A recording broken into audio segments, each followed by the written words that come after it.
I'm just going to reason this out. You tell me where you see holes in my theory. This was done on purpose because, firstly, if you believe 6 months back, Trump said they literally obliterated the nuclear arsenal and all of that. So that was done. Then why did they go in now? Which we've obviously discussed on this conversation. But was he lying then, or is it propaganda now? Now, let's say, for example, they've gone in now and they miscalculated that Iran wasn't going to shut off the Strait of Hormuz, which I think is highly unlikely. But let's say they made a stupid assumption that the Iranian people will rise up and all of that rubbish. We've seen in Iraq also, when they went and toppled Saddam Hussein, there was more secular warfare and there was more civil war on the ground. So I don't know how they expected just toppling the Khomeini was going to make Iran just come good.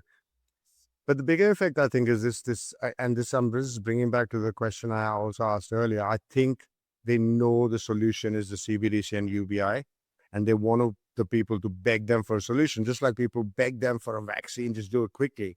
Because when fear hits you, human beings aren't thinking rationally. So they're purposely doing this, knowing that Hormuz will not be open.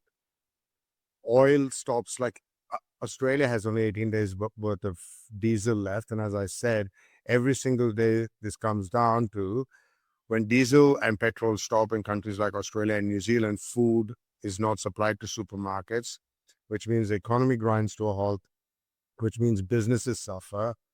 Stock markets collapse because not all of them, but certain stock markets will collapse because if an economy is not functioning, what happens? That has a ripple effect on bonds. That has a ripple effect on banks failing because they're forced to hold bonds. And voila, we have a great monetary reset because there is no other way other than CBDC through UBI from the government, who's so happy to help you because we didn't see this coming. What do you think? Yes, I think that's a perfectly plausible outcome. And again, perfectly predictable, because an important point that you made there that, yeah, as if they did not know that there was going to be a Strait of Hormuz crisis if they tried to bomb Iran to smithereens. Oh, the people will spontaneously uprise. And maybe there are idiots in the political class who are idiotic enough to believe that, just as perhaps George Bush Sr. truly believed that with Saddam back in 91, and maybe George Bush Jr. really believed that with Saddam back in 2003. Oh, the people will just spontaneously uprise and it'll all go fine and they'll be, parading in the streets singing our praises. Maybe they were that stupid, and maybe Trump is stupid enough to believe that he could have just bombed for a week and then the people would uprise and we'd have Shangri-La in Iran. But I don't think it really matters what the political class believe, because they are the puppets that are placed into positions of power in order to essentially take the fall for what ultimately happens. So assuming there are intelligent adult human beings in the room who knew that this was the perfectly predictable result of the current crisis, then yes, why would it be done?